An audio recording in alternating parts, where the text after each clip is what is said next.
Kyle here from All Media Reviews. It's Thursday. I'm off tomorrow, but I have a doctor's appointment. But I'm gonna try this pizza place I've been wanting to try for a while.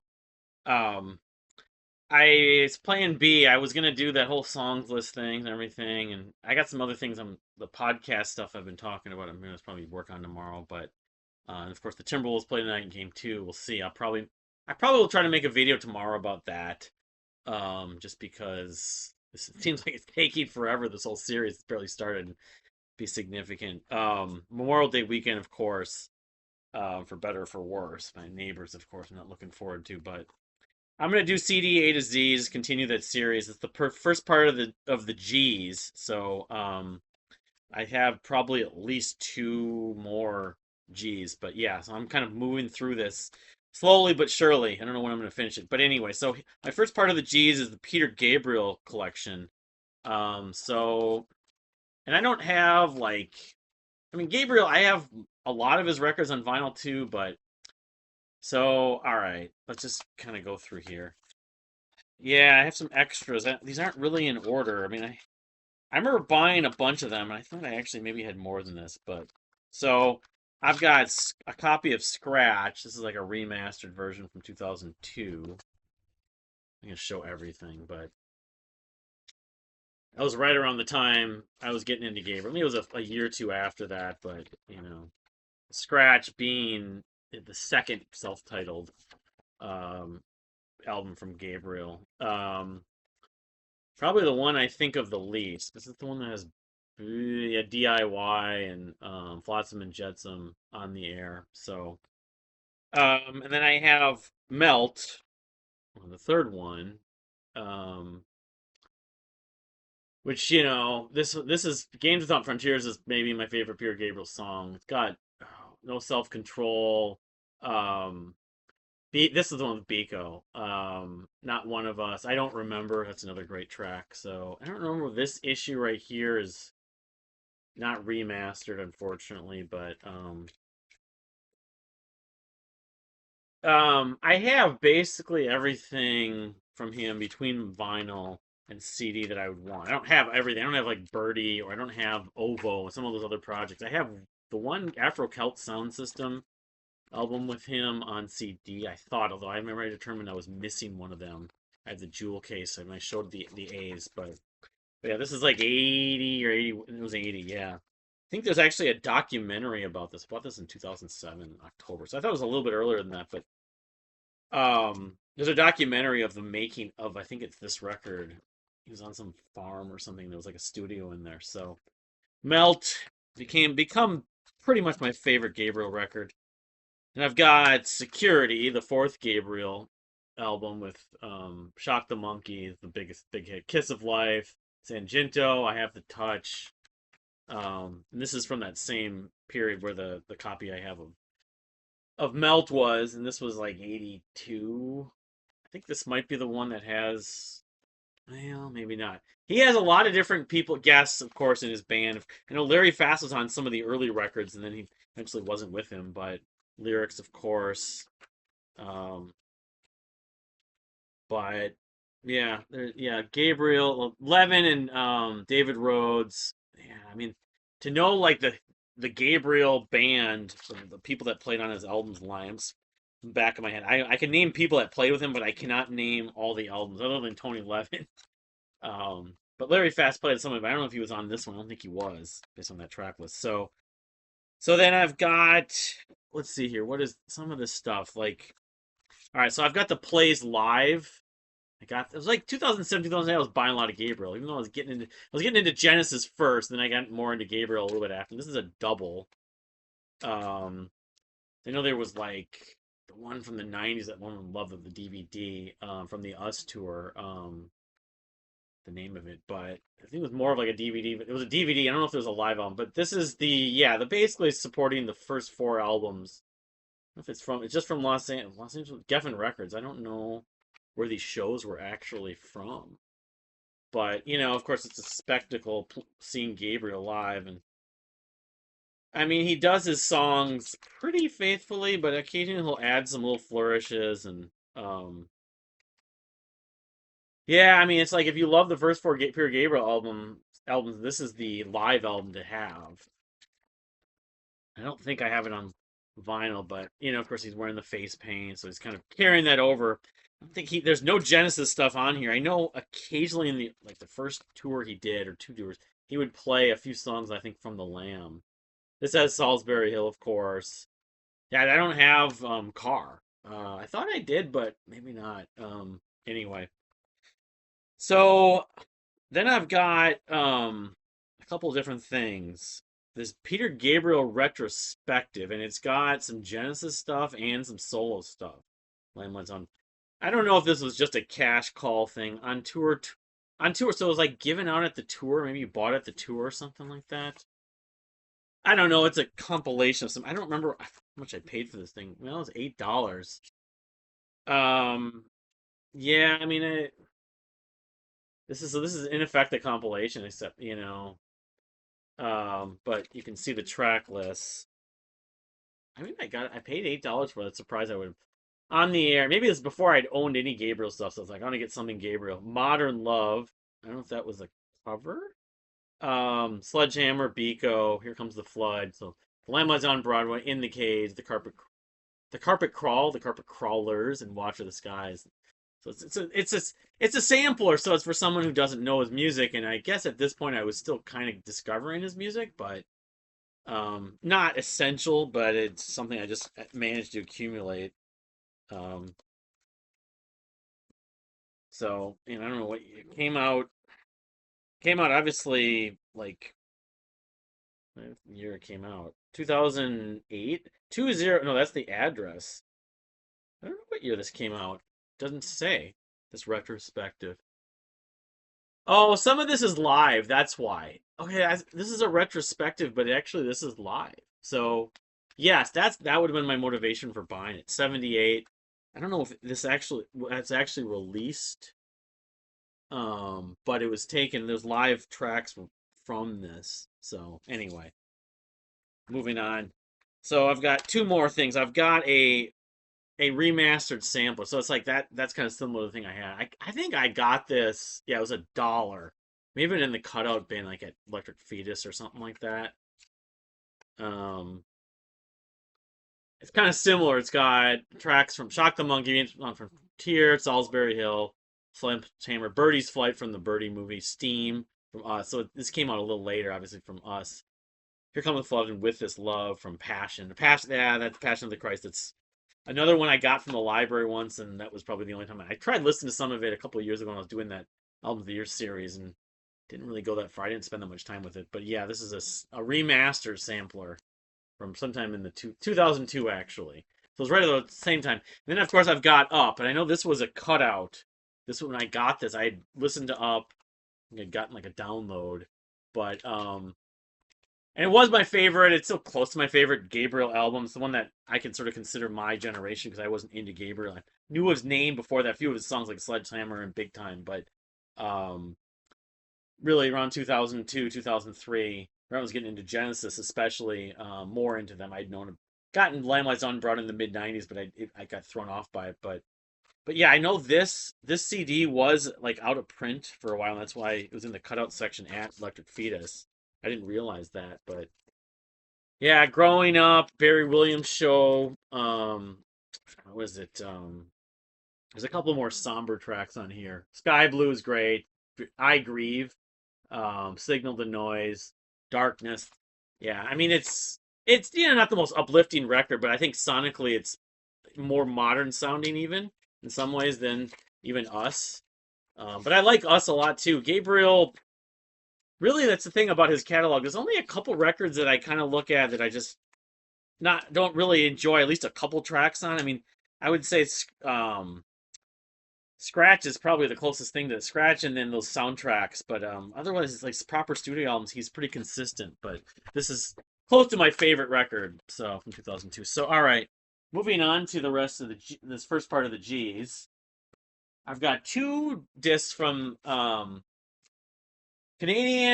Canadian singer, performer Francesca Gagnon, best known maybe for singing the primary lead recording with Cirque du Soleil from Montreal. She's from Montreal.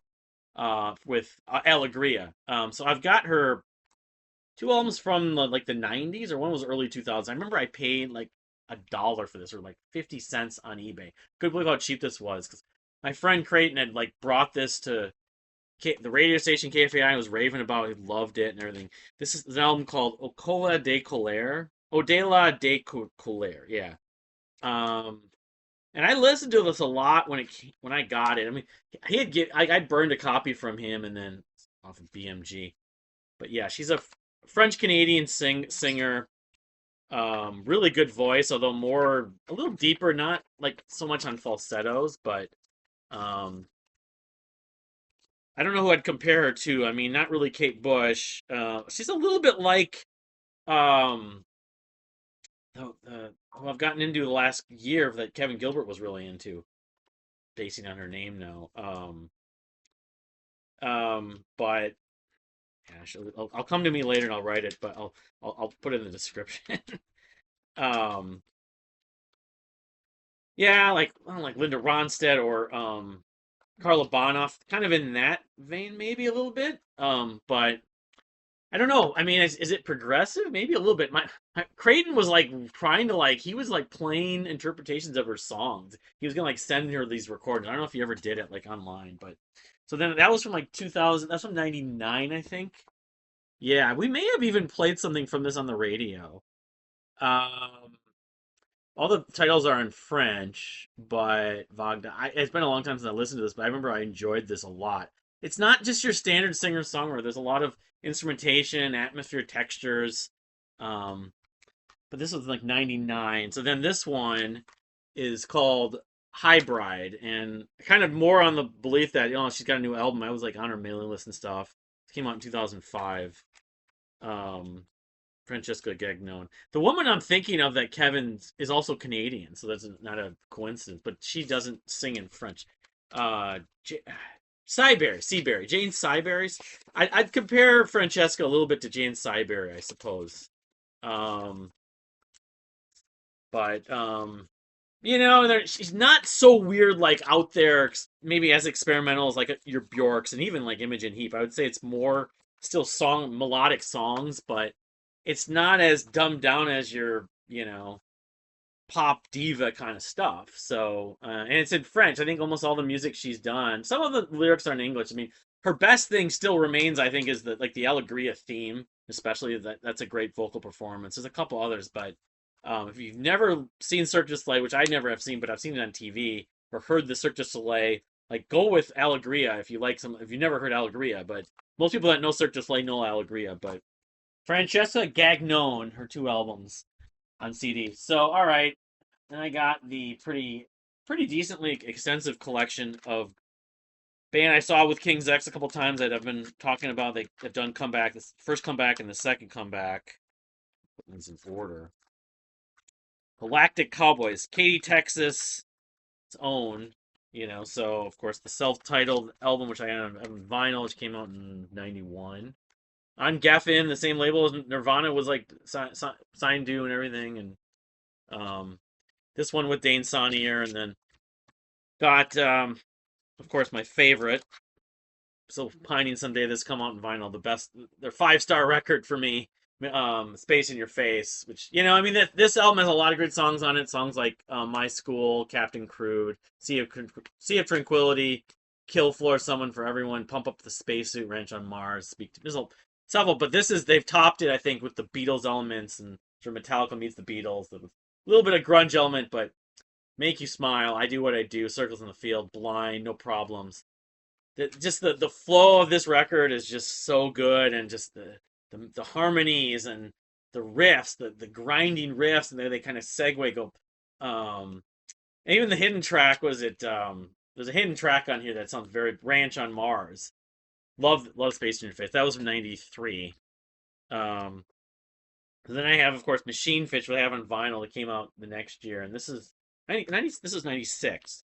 My bad.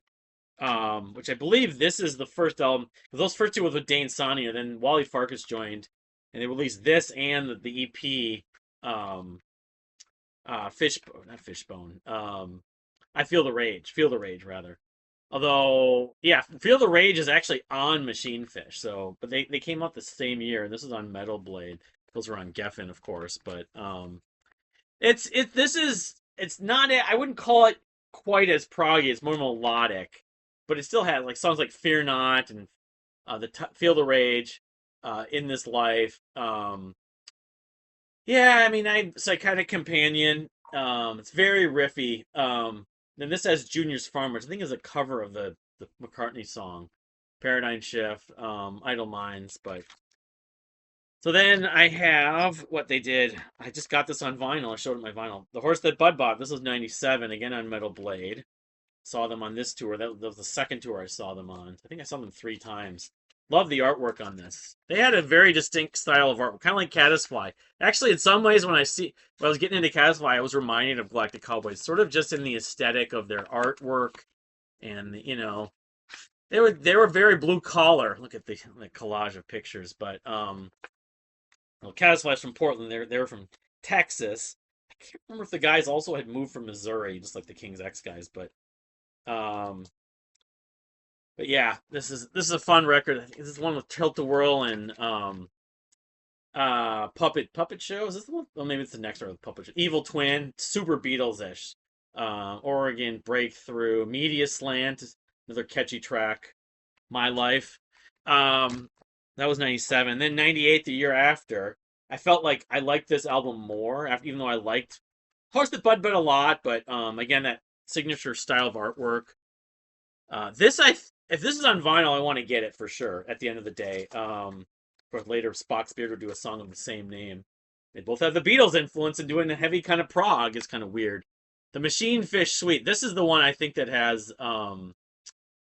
Ranch on Mars Part Two. I haven't listened to that. I haven't listened to this album in a long time. That song, but I always love the first part more. Nothing to Say. Ants. Maybe it's the previous record that has Puppet Show. Come on, come on, come on, let's go, let's step up. And I always would call it the Puppy Show to my wife. I can't remember what. Maybe was it. I thought it was the Puppet Show was on this album, but Where Do I Sign? Yeah, Puppet Shows. See, it's part of the whole Machine Fish suite. Yeah, this is more proggy, and I think most fans like this a little bit more than um the Horse That Bud Bought. But it's they're both good records, not fantastic. I mean, for me, their peak still. The first 2 records are the best thing they did, especially Space in Your Face. But this on the slightly later, the Metal Blade records. This is my favorite. So then the last one they did before they basically broke up and went on hiatus, Let It Go, which is way more experimental. It came out in 2000. I remember I didn't even know this album had come out for like it came out and then it was a weird period. The same thing happened with Spock's Beard and even a little bit with Marillion, where because I wasn't like in '99. I wasn't on the internet. I wasn't keeping tabs and everything. I saw them. It was like February '99. That was like the last time. But yeah, yeah. This is the last album with Wally Farkas, of course, too. So but yeah, uh, uh, Let It Go. Still have some of the signature artwork. Experiments. A lot of these is psychedelic and trippy and kind of out there and using samples and stuff like that. But I'm gonna stop this for a minute. All right, so that's it for the Galactic Cowboys, not the Galactic Cowboys. So I only got 3 discs left in this part of the G's. One being from Australia's own, per recommendation from all people, Kimbra, Gatherer, their debut album, So Be It, which I still contend is one of the best records of the 2010s. And I also contend I don't say it's like super original, but it was a case of a band and an album that I didn't really know. Like I didn't have like an obvious comparison. They were heavy, they weren't really metal. They were definitely not writing songs that were straightforward. You could say they were a little bit like your System of a Downs or Faith No More's, in some ways, but in some ways not. They were still more like song. They weren't so far out there, but this is So Be It from 2012. I just yeah, I mean I till this day still don't I can't say that there's too many bands that really sound like them. And they did put out another album, which from my memory, and was going through some older records of the last couple decades recently with that song list. And the second one I remember being more electronic, although I kind of think of them with a band called For the Imperium, which I showed in the S video, one of the previous videos. Um, but yeah, songs like Thrive and Regular Front Truth, they had been known as This City Sunrise, which they have their EPs were really good, but that was more, wouldn't call it hardcore exactly, but it was more extreme from a, like, more influenced by hardcore punk, but I still liked a lot of the music on that. Actually, it didn't bug me enough, like even like Deftones or something like that. But I think they perfected it on this. But again, the second record I remember being less enthusiastic. I didn't get as much miles. I remember being more electronic, but um the title track, Mr. Elvis Horizon slash Horizon, Cavalier, Sinister. I don't know. They're an unknown band. I think probably in Australia. They're still. I should probably see if I can still download this. And did they actually put this out on vinyl? Because this shows a vinyl on the URL. Because I would buy this album on vinyl if I could, maybe because I didn't know and I bought. I wasn't, and that was the early days of me buying vinyl. But no, So Be It is a great record. I wonder if I'm not even sure if it's on Spotify. I think it is, but yeah, Gatherer from us. I think I was wrong. I think they may be from New Zealand, like Kimbra. My bad. Um, no, it says at least it was pressed in Australia. I know Kimber was the one recommending it. It was like, this is 1157 Red Tape Records, but anyway, so be it. So then let's see here. I got a couple left here. I only have one CD. I showed this probably in my 95 albums of the year, the last albums of the year video I made like a year ago, a little less than a year ago. The Gatherings Manuline, which is like the second or third Gathering album, but it's the first one I believe with Annika van Giersbergen. I was trying to get into the Gathering, and this is the most recommended. I had friends that were into them, and Annika specifically. And this is a good album. I mean, I had burned this, I think, from one of them, my friend. Um, why I never collected more of their. This is the only Gathering release I ever got. I don't know. I guess I kind of felt like, well, they were, but weren't really prog. They weren't prog enough. Felt like it was like they're the best of the sort of gothic, female-fronted gothic metal bands from the '90s and 2000s. But I've listened to a few of their records since. They have some records that I probably could like even more than this. But it has In Motion #1, the title track In Motion #2, Fear the Sea Leaves. It's very melodic and melancholy points. And Annika's this is sort of an introducing Annika van Giersbergen. She's really great on this. Paid $6 back in 2002. I didn't think it was that long. Maybe I burned it and brought it to work. I can't remember, but anyway, Mandy Line from The Gathering. So then let's see here. I've just got these two, and I've got two copies of Catherine Paul, now of Black Belt Eagle Scout, previously of the band Forest Park, who I absolutely love. They had the two EPs, especially the second EP, Adore the self-titled. But this is her band Genders, which a couple other people. She was more of a drummer, though. I don't think she did many of the vocals on this.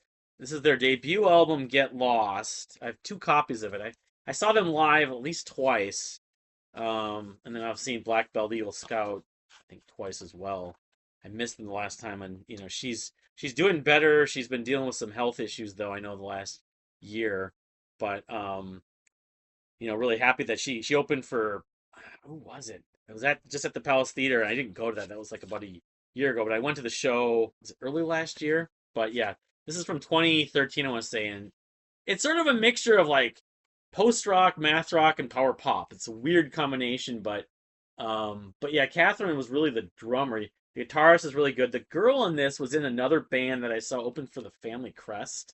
The other female, I think she was Maggie Morris. I think she might have been the bass player, or I can't remember. I should know this better. Stephen Lisi. I know he was one of the guitarists at least, but because Catherine Paul had done guitars and vocals, some of the vocals in Forest Park, and now she does guitar, vocals, and I don't know what else in Black Belt Eagle Scout. But yeah, I have a second copy of it, but and then I have this is like their debut EP maybe. They had one other, yeah, and it's just a self-titled. That was Get Lost, and it's a cardboard packaging, so it was of the budget. But yeah, and then this even looks like it was burned. But think I bought this at the show, but it's not as refined, but I haven't listened this much, nearly as much as this album. But anyway, Genders, yeah, it's got whatever three tracks on it, I think, and then bonus track "Show Me in Oakland." But I think this might have been like it was weird how this came out, and I was keeping trying to. I discovered Forest Park right after they broke up, and that was like in 2010 or 2011, maybe in 2012 even. It was 2012, I think, and they'd broken up the end of 2011 or early 12 or mid 12, somewhere in that range. And then suddenly, last next thing I heard, and then the next thing I heard after Genders is suddenly now she's doing Black Belt Eagle Scout. I don't keep tags on her every day. I wasn't like following her Facebook religiously, and suddenly she's got another band. But hopefully, Black Belt is like had some stability. I would love for her to do music with either of those projects again, especially uh, Forest Park. But I don't know if it's ever going to happen. The only other girls in the band I think is doing other work. It's in another band herself. But anyway, that's Genders. So that's the first part of the G's. I don't know when I'll be going back to more of the G's. Maybe I'll do more of them tomorrow. But again, I want to try to see if I can do. I'll do the Timberwolves and some other stuff tomorrow. But thank you for watching, and we'll see you next time.